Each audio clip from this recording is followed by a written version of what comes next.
7절하고 20절을 하면서 주일 예배 때 한번 설교문으로 만들어야 되겠다라고 해갖고서 만들어서 오늘 같이 나누겠습니다. 두 가지로 말씀드리는데요. 첫 번째는 봉사도 선물이다, 하나님의 선물이다 라는 제목이고요.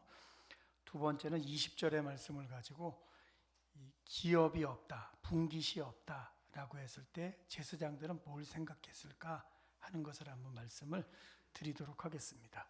첫 번째, 봉사는 선물이다 라는 제목입니다.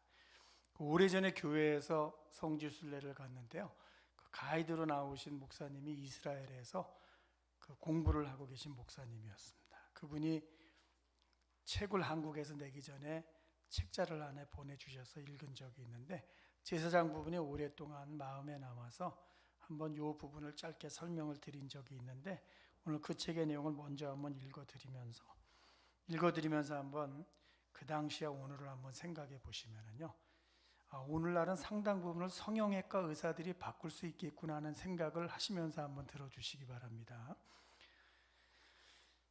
성경에 있는 말씀은 원리적이죠. 시대가 바뀌면서 구체적인 상황 속에 어떻게 적용해야 될 것인가 하는 설명과 해석이 필요했습니다. 그러한 것들을 집단에서 놓은 것 집대성에 놓은 것 가운데 하나를 미시나라고 부르는데요.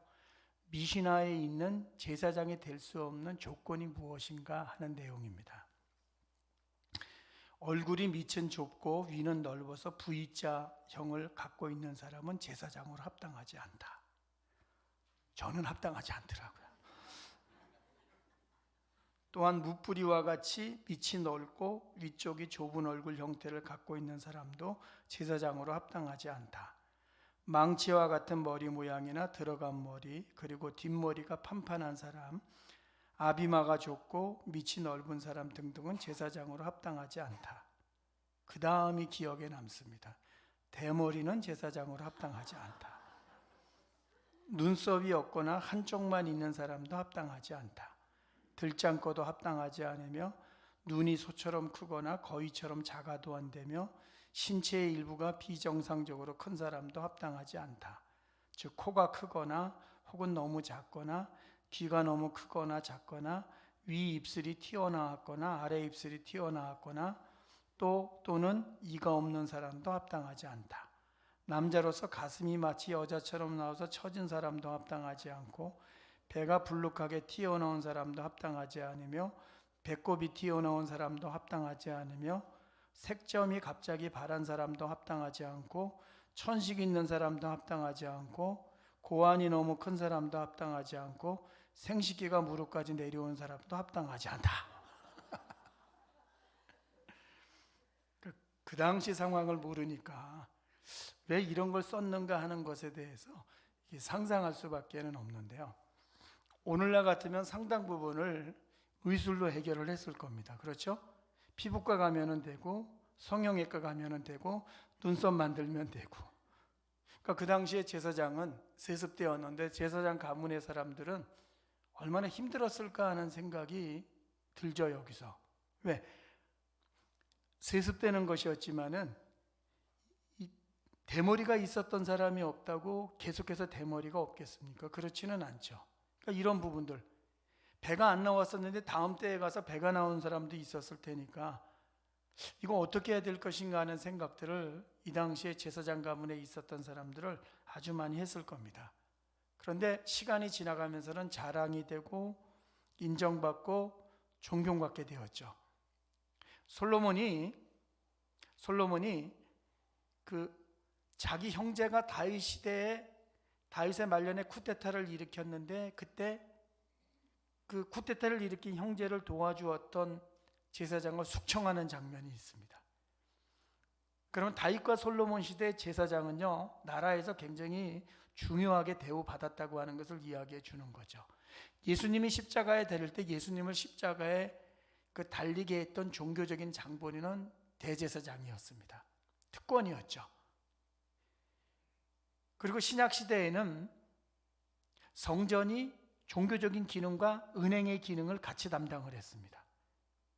그러니까 은행 금고와 같은 역할을 성전이 했기 때문에요, 경제를 쥐고 있고 종교를 쥐고 있는 사람이 대제사장이었다라고 말할 수 있습니다. 그러니까 시간이 지나가면서는 맨 처음에는 선물이다라고 말했지만은요, 특권으로 변질되어 갔던 모습들이 성경 속에 있고요. 구약에서 예언자들이 나타나게 되었을 때 예언자들이 누구와 충돌을 빚었겠는가 한번 생각해 보시죠. 왕과 충돌이 있었을 것이고요, 제사장과 충돌이 있지 않았겠습니까? 그 갈등과 싸움이라고 하는 것을 성경이 많이 말해주고 있지는 않지만은 구약의 역사 속에서 조금만 생각해 보면 이러한 갈등이 종교인들 사이에서도 있었구나 하는 것을 우리가 어렵지 않게 발견할 수 있을 겁니다. 그러나 맨 처음 제사장이 되는 사람들은 어려움이 있었습니다.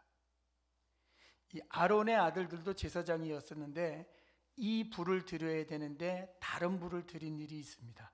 다른 불을 드린 일이 있어 갖고서 아론의 아들들이 죽음을 당했습니다. 그때 하나님이 말씀하셨습니다. 아론 보고 슬퍼하지 말라 그래라. 옷을 찢지 말라 그래라. 슬퍼해야 되는 상황임에도 불구하고 아론에게 그렇게 말씀하시는 장면이 있으니까 가족 중에 누군가 이 땅을 떠났을 때에도 제사장이라는 직분을 감당하면서는 마음대로 울 수 없는 것이 제사장이었습니다. 희생제물을 드리러 들어갈 때에도 제사장은 목숨을 걸었기 때문에요, 아마 오늘날 같은 유서를 쓰고 들어갔을 겁니다. 삶과 죽음의 기로에 늘 서 있었죠. 왜? 율법의 룰에 어긋나게 되면 바로 죽음을 당할 수도 있는 상황이었기 때문에 나오는가 나오지 않는가 하는 것은 가족들뿐만 아니라 백성들에게도 아주 궁금한 상황이었고, 직접적으로 하나님 앞에 제사를 드리러 들어갔다가 희생제물을 드리러 갔다가 세상을 떠나는 제사장들도 구약시대는 부지기수로 있었겠죠. 그러므로 살 떨리는 일이고 피 말리는 일이었죠. 그런데 오늘 7절에 있는 말씀에 제사장의 직분을 주었는데 선물이다 라고 말을 하죠. 그렇게 이야기하는 경우는 없습니다. 그럼 왜 그랬을까? 선물은 자격을 전제하고 있죠. 자격을 보고서 주는 것이 아니라는 거죠. 은혜와 은사도 선물의 뜻을 담고 있죠. 영적으로 내가 교회 안에서 신앙적으로 무엇인가 남다른 사람이기 때문에 준다라는 의미가 아니죠. 그래서 선물이라고 하는 의미를 담고 있는 것이죠. 어쩌면 하나님 편에서는 시간이 지나가면서 특권층으로 변질할 수 있기 때문에 오늘 7절에서 선물임을 잊지 말아라 라고 말씀하신 것일 수 있죠. 그런데 오늘 7절에 있는 말씀, 우리말 성경에 나오지 않지만은요, 그 의미 속에는 이런 의미도 있습니다. 제사장의 직분은 노동하는 선물이야. 일하는 선물이야. 그러므로 땀을 흘리는 거야. 그것은 값진 봉사야 라는 의미도 7절의 말씀에 담겨 있습니다. 그러면 우리는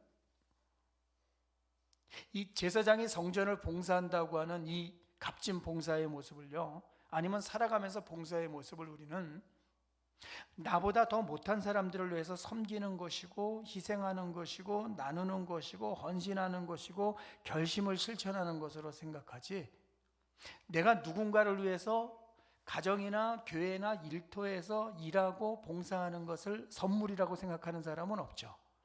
종교개혁이 지나고 나서 베버라고 하는 사람이 기독교 윤리를 이야기하면서 직업의 부르심이라고 하는 의미로 직업을 해석해 갔던 것이 역사 속에 훌륭한 저작으로 남아 있습니다. 그것은 내가 어떠한 일을 감당하는지 할 수 없이 됐다고 하는 생각이 아니라 신이 나를 불러서 이 자리에 왔다고 하는 소명의식을 가지고 살아야 된다고 하는 것을 말하는 것인데, 오늘 성경은 성전에서 섬기고 봉사하는 제사장의 직분도 선물로 이해하라는 거죠. 부모가 된 것은 선물이다 라고 말하는 거 반대하지 않죠. 특권을 강조하지는 않죠. 역할을 말하죠. 부모의 일은 힘든 겁니다. 힘들지만은 감당하죠. 천직이라고 하는 단어는요, 하늘이 준 것이죠. 천직이라는 단어를 쓰는 것은요, 외부 조건이나 상황에 흔들릴 수 있는 모습이 삶의 자리에 분명히 있음에도 불구하고 천직이라고 하는 한 단어 때문에 흔들리지 않는 거죠. 소명이라고 하는 단어를 쓰는 것은요, 분명히 흔들리게 하는 상황들이 일어날 수 있지만은요, 소명을 생각하면서 그 길을 꿋꿋이 가야 된다고 하는 것이 그 의미 속에 담겨 있죠. 이 땅에서 하나님이 주신 선물을요, 꿋꿋하게 흔들리지 않고 죽을 때까지 사용하는 사람은 부모죠. 부모는요, 어떠한 형편이 전개된다고 할지라도요, 처음 감당하려고 마음 먹었던 것을요, 생명이 닿은 날까지 놓지 않는 것이 부모죠. 남들이 특권으로 생각하는 것을 선물로 생각하는데 한번 삶도 그렇게 생각해 보자고 말씀드리는 것이 첫 번째 내용의 핵심이죠. 학교 가는 것도 선물로 생각할 수 있을까요? 국방의 의무로 군대 가는 것을 선물로 생각할 수 있을까요? 직업이 선물이라면, 소명이라면, 가정의 부모의 일이, 역할이 소명이고 선물이라면, 교회에서 섬기는 일이 선물이라면은 다른 분야들 속에서 우리가 행하는 모든 일도 한번 오늘 잠자리에 들기 전까지 한번 선물이라고 생각하고 삶에 임한다면은 삶의 태도와 자세의 상당 부분이 바뀔 수 있겠죠. 왜? 누구든지 살아가면서 말하죠. 아이고 언제 때려쳐야 되나, 이 귀찮은 일을 이제는 내가 여기까지 왔으면 그만둬도 되지. 그렇게 생각할 때 네가 가르치는 것이 선물이고 너의 역할이 선물이고 직분이 선물이야, 봉사도 선물이야 라고 생각한다면요 훨씬 삶에 임하는 자세를 바꿔줄 수 있겠죠. 삶에는 긍정이 있고 부정이 있지만은요 모두가 내가 살아가는 삶의 전체를 비관적으로 봐서는 안 되죠. 비관은 피해야 되는 거죠. 비관적인 삶의 태도가 생길 때가 있는데 돌이킬 수 있는 것은 선물로 이해할 때죠. 한번 선물로 이해를 해주시기 바랍니다. 모든 것을. 하나님은 우리에게 가정에서, 교회에서, 일터에서 하는 모든 일을 선물로 주셨다고 하는 것, 우리가 봉사하는 것도 선물이라고 생각하십시오. 누군가는 잘 발휘하지만 누군가는 사장시킬 수 있죠. 그건 개인의 책임이죠. 사장시키지 않고 발휘하는 것은 꼭 필요한 거죠. 그러므로 오늘 이 말씀 죽을 때까지 새기십시오. 봉사라는 것도 하나님이 주신 선물이구나. 마음속에 새기시고요. 지우지 않으셨으면 좋겠습니다. 아니 어렸을 때 교회를 다니면서 왜 이러한 설교를 한 번도 못하고 이러한 설교를 한 번도 못 들었나 하는 생각이 들면서요. 오늘 7절의 말씀을 읽으면서 스스로에게 반성도 많이 했습니다. 어렸을 때부터 모두에게 이 말씀을 가르쳐야 되지 않나 하는 생각이 듭니다. 그러므로 꼭 기억하십시오. 봉사도 선물이구나. 오늘 우리 모두는 삶의 자리에서 선물로 주신 것들을 펼쳐가고 있고 삶의 모든 일들을 소명과 선물로 이해하면서 살아가는 신자들임을 한순간도 잊지 마시기 바랍니다. 두 번째 20절입니다. 여호수아서에 가면 여호수아가 전쟁을 하죠. 전쟁에 이기게 해주세요. 전쟁은 끝이 아닙니다. 과정입니다. 평생 전쟁만 하면서 살아가는 것이 신앙인의 삶이죠. 그렇습니까? 반드시 그렇지는 않습니다. 우리는 삶에 반드시 결과를 원합니다. 날마다 영업만 하러 다니는 걸 원하십니까? 아닙니다. 영업의 끝이 있어야 되죠. 실적이라는 것이 있어야 되고 열매라고 하는 것이 있어야 됩니다. 이스라엘 사람들의 소망이 무엇입니까? 땅에 들어가는 거죠. 정착하는 거였습니다. 신명기에서 모세가 죽을 때 유언하죠. 야 전쟁해야 돼, 전쟁해야 돼, 전쟁해야 돼, 전쟁해야 돼. 거기서 끝나지 않죠. 니네 그 땅에 들어가면 우물도 있을 거야, 포도원도 있을 거야, 집도 있을 거야. 이 세 가지는요 살아가면서 한 번도 가진 적이 없는 것이었습니다. 일시적으로 주어진 적은 있지만은요 지속적으로 가졌던 것은 아니었습니다. 죽음의 자리에서도 희망을 주고서 세상을 끝나게 됩니다. 전쟁을 할 때에도요 저들의 소망은 무엇이었습니까? 땅이었구나 하는 것이었습니다. 전쟁이 끝나고 나서 땅을 배분하게 되었을 때 지파들은 기대했겠죠. 누가 넓은 땅과 좋은 땅을 가질까 하는 것이 저들의 기대감이었습니다. 첫째에 만약 소출이 생기고 창고에 곡물이 가득 차게 되었을 때 확인했겠죠. 땅이 주는 소산이 이것이었구나. 야 우리가 경험하지 못한 건데 여기 와서 경험하는구나. 이집트에 있을 때는 노예로서 경험하는 것이었는데, 소작농으로서 경험하는 것이었는데, 가나안 땅에 와서는 우리가 직접 우리의 것을 이렇게 거두어서 창고에 들이게 되었구나. 흥분과 감동이 저들에게 컸겠죠. 제사장에게는 아무것도 주지 않으셨습니다. 하나님이 땅도 안 줬습니다. 그리고 하나님이 이렇게 말씀하셨죠. 내가 너의 분기시고 너의 기업이야. 이거 큰 아멘이죠. 그런데 예를 들어서 말씀드리면 부모가 살아 있습니다. 자식에게 유산을 줍니다. 한 아들에게는, 한 딸에게는 유산을 주지 않고 이야기하죠. 다른 자녀들에게는 유산을 줬는데 너에게는 안 줬어. 이해해. 나 죽으면 다 네 거야. 그러면 좋아할 수도 있지만은요 나에게도 지금 주셨으면 하는 바람을 가질 수도 있죠. 무슨 이야기냐면요, 성경을 읽으면서 하나님이 우리의 기업입니다, 이 땅의 모든 거 의지 않고 주님을 의지합니다 할 때 아멘 하지만은요, 내 옆에 있는 사람이 받은 유산을 바라보면서는, 땅을 바라보면서는요, 이렇게 생각할 수 있죠. 나에게도 땅을 주셨으면 좋겠고 유산을 주셨으면 좋겠어 하는 바람을 가질 수 있다는 거죠. 그게 인간이라는 거죠. 우리가 성경을 해석하거나 신앙생활하면서 보면 너무 하늘에가 있는 경우가 많습니다. 여러분, 하나님이 기업이신 줄 믿습니다. 이 땅을 안 주셨지만 주님이 다 주실 줄 믿습니다 하면 저도 아멘하죠. 그러나 어떤 날은요, 저들에게 주신 것처럼 나에게도 주셨으면 얼마나 좋았을까 하는 바람을 가질 때가 있습니까? 없습니까? 있죠. 성경 읽으면서 그거 놓치면 안 되죠. 그거 없는 것처럼 행동하는 사람이 위선이라고 하는, 위선자라고 할 수 있죠. 그런 의미에서 저 같은 목사가 어쩌면 제일 위선적일 수 있죠. 왜? 성경에서는 하늘을 이야기하면서도 본인도 삶의 어려움과 문제와 기도 제목 가지고 기도하면서도 마치 다 초연한 것처럼 교인들 앞에 쓸 때가 많기 때문에 그렇죠. 전쟁한 후에 아브라함에게 말씀하셨습니다. 창세기 15장에서 내가 너의 상급이야, 월급이라는 뜻이죠. 근데 아브라함이 하나님의 말씀을 듣고 이렇게 이야기했죠. 하나님, 내 상속자는 저기 있는 종입니다. 이렇게 말했어요. 그렇게 말하면 안 되죠. 하나님, 전쟁 보고 손해난 것을 주님이 채워주시겠다고요? 다음 주일날 통장을 보겠습니다. 하나님이 상급 월급이라고 했으니까 손해액을 다 주님이 채워주셨는지 보겠습니다. 이렇게 말했어도 되는데요, 실망했죠. 왜? 약속은요, 이루어진 것이 아니기 때문에요. 상급이라는 약속을 아브라함이 바로 받아들일 수는 없었죠. 뭘 이야기하냐면요, 인간은요, 눈에 보이는 것이 있어야죠. 거기에 기뻐하고요, 마음의 안정을 찾는 것이 인간의 연약함이라고 하는 것을 말씀드리는 겁니다. 요셉이 총리가 되었습니다. 총리가 되고 나서 아들 낳았을 때 맨 처음에 한 게 뭐라고 그랬습니까?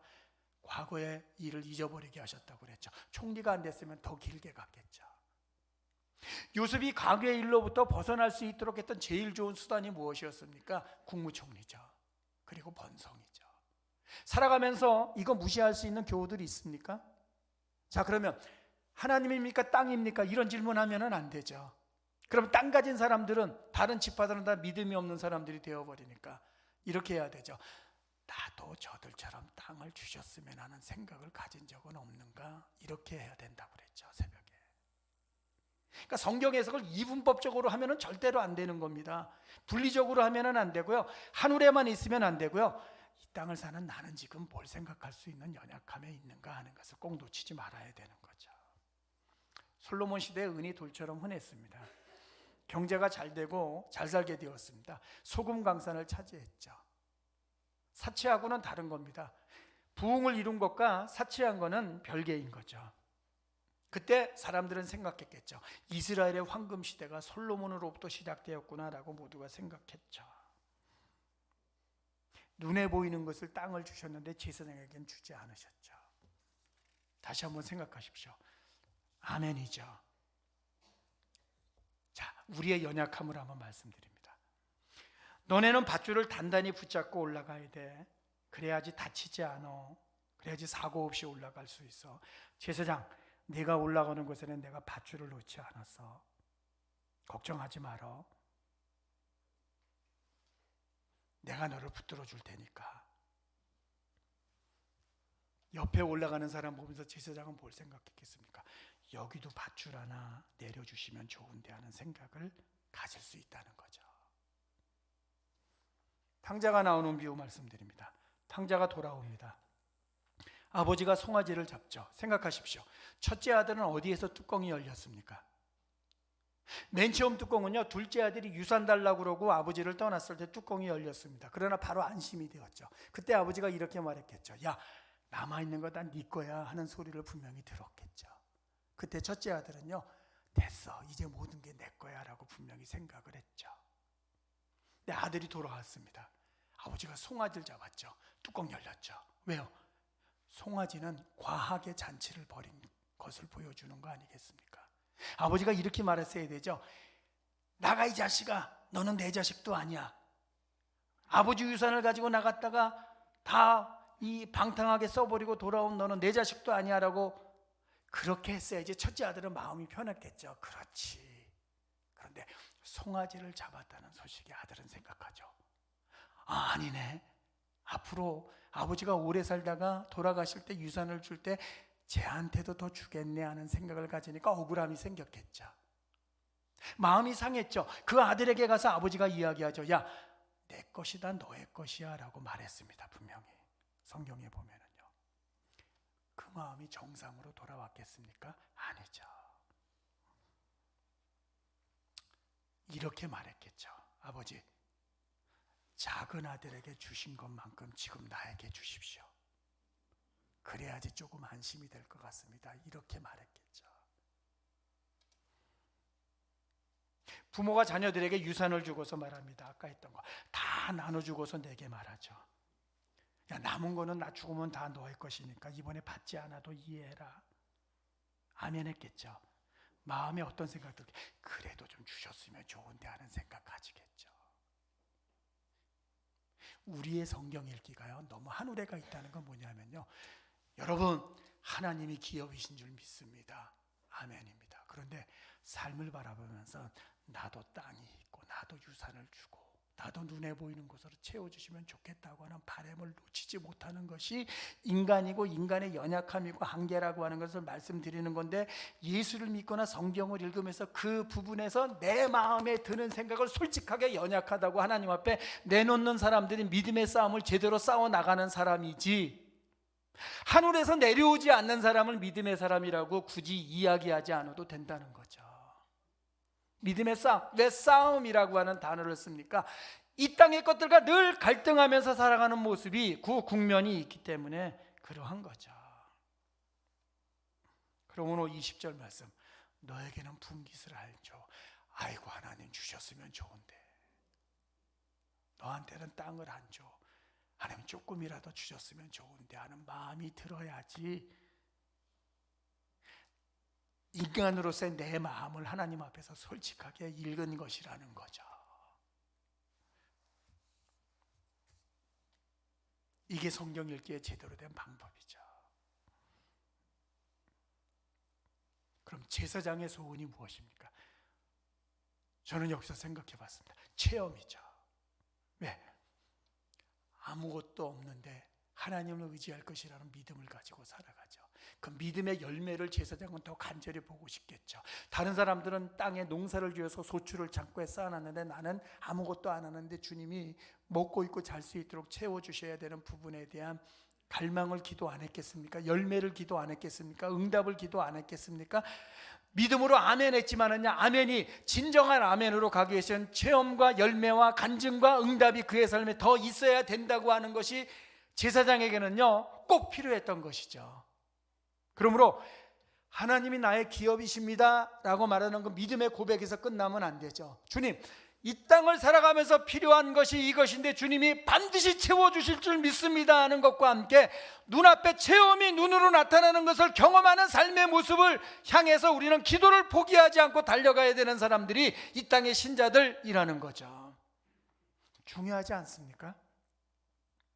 그러므로 이런 단어로 쓸 수도 있죠. 믿음에서 체험으로, 믿음에서 열매로.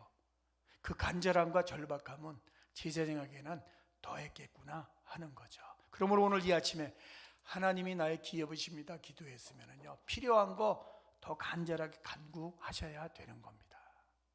그게 신앙인이 하나님 앞에서, 왜? 우리는 하늘에 살고 있는 것이 아니라 이 땅의 필요를, 근데 필요에 많은 것들을 의지하면서 살기로 했다면요, 의지하는 것만큼 구하면서 살아가는 것이 신자들인 거죠. 오늘 이 아침 뭐 기도하셨습니까? 바로 이 부분 아닙니까? 하나님을 의지하면서 삶에 필요한 것 채워주시기를 구하는 기도 분명히 하셨을 겁니다. 주님이 그 기도에 내가 기도했던 것들보다 훨씬 더 풍성하게 채워주시는 한 주간이 되었으면 좋겠다고 하는 바람을 가져봅니다. 기억하십시오. 봉사도 하나님의 선물이다. 하나님을 의지하지만 인간으로서의 연약함을 성경 속에서 꼭 읽어야 되고, 대신에 체험과 응답과 열매를 달라고 더 간절하게 기도하는 신자로 살아야 되겠구나. 오늘 이 마음 가지고 한 주간 동안 말씀이 이루어지는 삶이 되기를 예수님 이름으로 축원합니다. 시간 우리